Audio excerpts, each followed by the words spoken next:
Olá para todos que nos assistem e que se dispuseram a acompanhar esse curso, que tem por objetivo apresentar para vocês outras formas de pensarmos as finanças que nós do Observatório de Bancos Comunitários e Moedas Sociais denominamos de finanças solidárias ou finanças alternativas. Primeiramente, em nome dos meus colegas e amigos da OBM, eu gostaria de agradecer ao Conselho Federal de Economia pela abertura de diálogo e possibilidade de ministrarmos esse curso, que esperamos ser profícuo para todos nós. Incumbiram-me a missão de iniciar esse curso para economistas, sendo eu geógrafa. Eu espero estar à altura dos meus colegas economistas que comporão essa aula comigo e o curso, e que me ofereceram esse desafio que, como vocês podem ver, eu aceitei. Apresento a vocês, primeiramente, o que é o Observatório de Bancos Comunitários e Moedas Locais, ou somente OBM. Somos um grupo de pesquisadores e pesquisadoras de diversos campos do conhecimento, desde as ciências sociais às ciências exatas.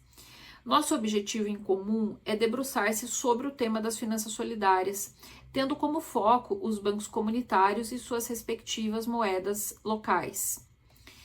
Nós nos encontramos em eventos acadêmicos internacionais e nacionais e passamos a dialogar com mais constância entre os anos de 2019 e 2020, quando passamos a trabalhar conjuntamente online com assiduidade para discutir nossas pesquisas e possibilidade de como sermos mais atuantes. No final de 2020, eu, juntamente com o professor Luiz Arthur Faria e o professor Henrique Pavan, fundamos o Observatório.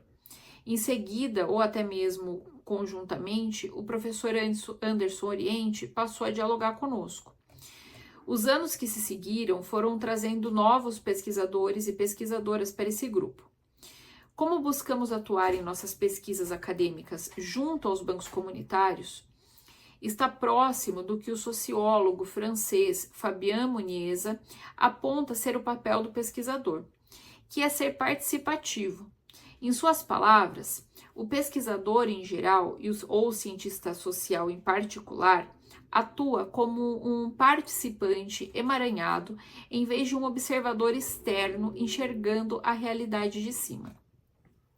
Nos definimos, então, como um grupo de pesquisa que alia os nossos conhecimentos e pesquisas acadêmicas em prol das atividades dos bancos comunitários do Brasil e suas moedas sociais. Buscamos dialogar diretamente com os coordenadores da Rede Brasileira de Bancos Comunitários, que é composta pela Leonora Moll, fundadora do Banco Bem em Vitória, Marivaldo Vale, fundador do Banco Tupinambá, no Pará, e o Joaquim Melo, fundador do Banco Palmas, no Ceará. Acompanhamos as atividades realizadas pela rede, como reuniões, congressos, seminários e grupos de trabalho que somos convidados.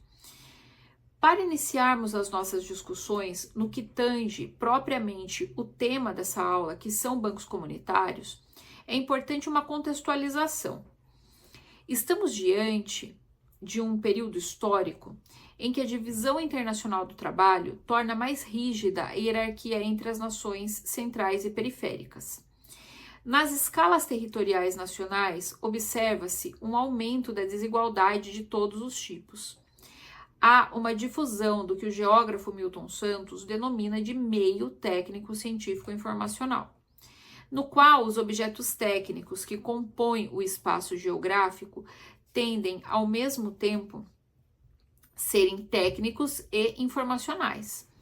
As finanças, nesse novo período, ganham um papel de centralidade em todos os campos da vida social, tornando-se uma variável dominante, como a geógrafa Maria Laura Silveira coloca, perpassando a escala global da formação socioespacial dos países, atuando também no cotidiano das populações em seus lugares de vida. Friso que essa difusão das finanças é desigual e seletiva. Ao mesmo tempo em que ela empodera alguns lugares e regiões e os agentes hegemônicos que, a partir deles, atuam, subordina outros tantos. Essa divisão desigual é uma das bases de dois processos centrais do período histórico: a centralização de capitais por parte de um pequeno número de corporações privadas e o empobrecimento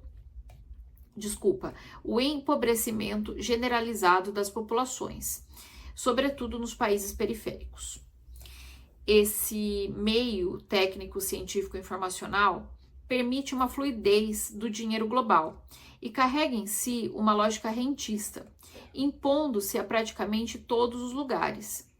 Esse excludente e indefensável arranjo baseado no que Robert Gutmann coloca de capitalismo dirigido pelas finanças, paradoxalmente acaba por produzir usos alternativos das finanças nos territórios, com lógicas não instrumentais e que são mais afeitas às realidades e necessidades concretas dos lugares, fabricando suas próprias normas monetárias, como é o caso do que trataremos, que são os bancos comunitários. No que diz respeito à dinâmica financeira, essas novas formas financeiras têm recebido nas ciências sociais vários nomes, como economia solidária ou finanças solidárias. No Brasil, as finanças solidárias se consolidaram através de 3 empreendimentos: os fundos solidários, as cooperativas de crédito solidário e os bancos comunitários. O que pretendemos aqui é apresentar uma amostragem sobre a atuação dos bancos comunitários nos lugares, que nos chamou a atenção por fazer uso de uma moeda local ou social, instrumento monetário que tem a intenção de promover o desenvolvimento local. Nesse contexto, as formas de operação desses bancos comunitários parecem escapar à rigidez das normas e lógicas das corporações bancárias e não bancárias, que dão base para o atual capitalismo financeiro. Os bancos comunitários, ainda que tenham 2 décadas de existência, vêm nos últimos anos ganhando mais capilaridade no território brasileiro, que conta atualmente com 150 iniciativas, presente em 25 unidades federativas das 5 regiões brasileiras, conforme a classificação do IBGE. O primeiro banco comunitário, o Banco Palmas, foi fundado no Conjunto Palmeiras, na periferia de Fortaleza, há 26 anos atrás. Mas a pergunta norteadora dessa aula é: o que são bancos comunitários? Outras questões que aparecem: como eles funcionam? Como atuam na comunidade? Como surgem? Eles são capazes de se autossustentar, mesmo não visando lucro? A resposta rápida para a primeira questão que eu coloco é que, ainda que eles levem a palavra banco na sua composição, eles se diferenciam totalmente dos bancos tradicionais que vocês conhecem, já que esses bancos tradicionais têm por objetivo a maximização do lucro. Os bancos comunitários, eles têm como fundamento desenvolver localmente a sua comunidade, a partir de serviços financeiros e não financeiros que eles ofertam, de acordo com as necessidades locais. Por exemplo, enquanto o Banco Comunitário BEM, em Vitória, tem uma linha de crédito voltada para habitação, o Banco Ilhamar, em Veracruz, que fica na Bahia, ofertava uma linha de crédito só para jovens. Dentre os serviços não financeiros, podemos citar a importância que esses bancos tiveram em suas comunidades durante a pandemia, auxiliando a população local a fazer o cadastro para receber o auxílio do governo ou distribuindo álcool gel e sabonete. Outro ponto que distancia a proposta dos bancos comunitários dos bancos tradicionais diz respeito aos mecanismos mais comuns de realização de empréstimo, composta por alguns instrumentos específicos, sendo os principais: a análise de crédito, a pesquisa com a vizinhança, o aval solidário e o conselho de análise de crédito, chamado de CAC. Esses mecanismos, eles se utilizam principalmente do quê? Da confiança entre o banco e o tomador do empréstimo, como um lastro e garantia dessas transações. Em linhas gerais, os bancos registram os dados pessoais e socioeconômicos do requerente em uma ficha cadastral, faz um resumo orçamental e pede-se que o pretendente ao empréstimo objetive e justifique a necessidade daquele dinheiro. Então, isso vai para análise de crédito.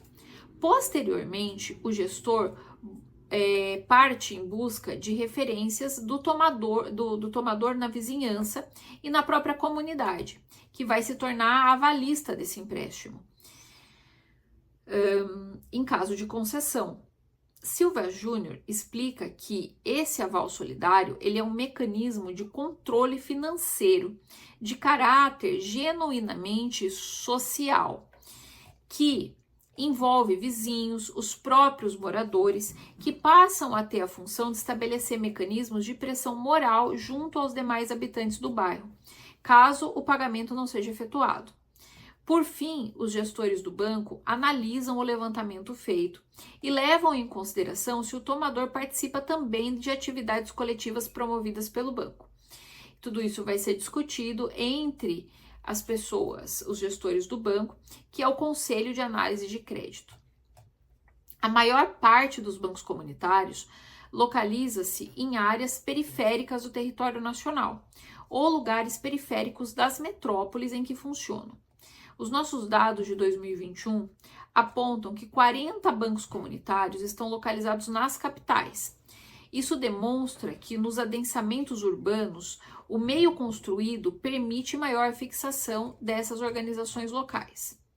Os bancos comunitários, portanto, se fixam em locais onde predominam agentes econômicos menos complexos que atuam a partir de baixíssimos volumes de capital, de tecnologia e de organização, que caracteriza o que nós geógrafos denominamos de circuito inferior da economia urbana.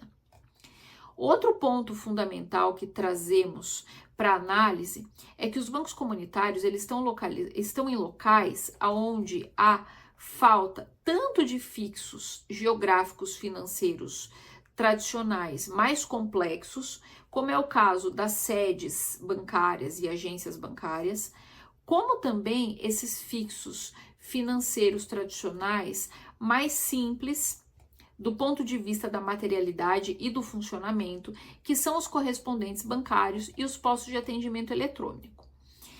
Em números, a região concentrada, que o Milton Santos e a Maria Laura Silveira vão denominar como uma área com maior permeabilidade desse meio técnico científico informacional, grosseiramente corresponderia à região sul e sudeste do Brasil, pela classificação do IBGE, concentra 82% das sedes e 70% das agências bancárias dos bancos tradicionais. Assim também como 63% dos fixos bancários tradicionais mais simples, que é o caso dos correspondentes e dos postos de atendimento. Já os bancos comunitários, eles estão concentrados principalmente nas regiões com menos serviços financeiros tradicionais disponíveis, que nós chamamos de 3 Brasis, que seria a região Nordeste, Amazônica e Centro-Oeste. Nesses 3 Brasis estão aproximadamente 43% da população absoluta do Brasil e 70% dos bancos comunitários existentes. Dessa forma, essa população que ela está desassistida desse sistema financeiro tradicional encontraria serviços financeiros nos bancos comunitários necessários para sua existência enquanto cidadão, como, por exemplo, ter acesso a um pagamento de conta, obter um empréstimo com pouco ou quase nada burocratizado, né? Então, esses bancos comunitários buscam, através da autogestão, da cooperação e das relações de solidariedade, fornecer serviços mais simples nos lugares. Exemplos desses serviços mais simples ofertados: um crédito produtivo voltado para a produção, no caso, com juros abaixo daquele praticado pelo mercado, em torno de 1 a 3% ao mês. Um crédito de consumo em moeda local, onde os juros é 0%. E outras linhas de crédito, a depender da necessidade da população atendida, como eu já falei anteriormente. Com uma nova iniciativa da Rede Brasileira de Bancos Comunitários, uma parte desses bancos, 33 deles, tornaram-se bancos comunitários digitais, porque passaram a fazer uso da plataforma eDinheiro, que é um meio de pagamento digital e que oferece outros serviços, tais como depósito, transferência, pagamento de boleto, recarga de celular e também pagamento de benefícios sociais. Esse tema da plataforma eDinheiro vai ser tratado com mais especificidade em uma das aulas desse curso. Posto isso, a finalidade última de um banco comunitário é promover o desenvolvimento desses territórios de baixa renda, através do fomento de redes locais de produção e consumo pautadas em premissas da economia solidária. Por isso, é possível afirmarmos também que eles possuem inequivocadamente uma relação mais orgânica com os lugares em que atuam. Se com o adensamento do meio técnico científico informacional, os espaços da racionalidade que Milton Santos coloca parecem, em certa medida, serem impenetráveis, quando aumentamos a escala de análise, o detalhamento dos lugares permite-nos revelar novas formas de finanças, como é o caso dos bancos comunitários, que são, portanto, organizações financeiras alternativas ou também fixos geográficos que promovem ações solidárias nos lugares onde eles atuam. Portanto, os bancos comunitários nos parecem uma possibilidade já existente no combate à extrema pobreza. Quase metade das experiências existentes foram fomentadas a partir de política pública no governo federal, do Partido dos Trabalhadores, entre os anos de 2010 e 2015. Nesse mesmo período, houve uma capilarização dessas organizações solidárias no território.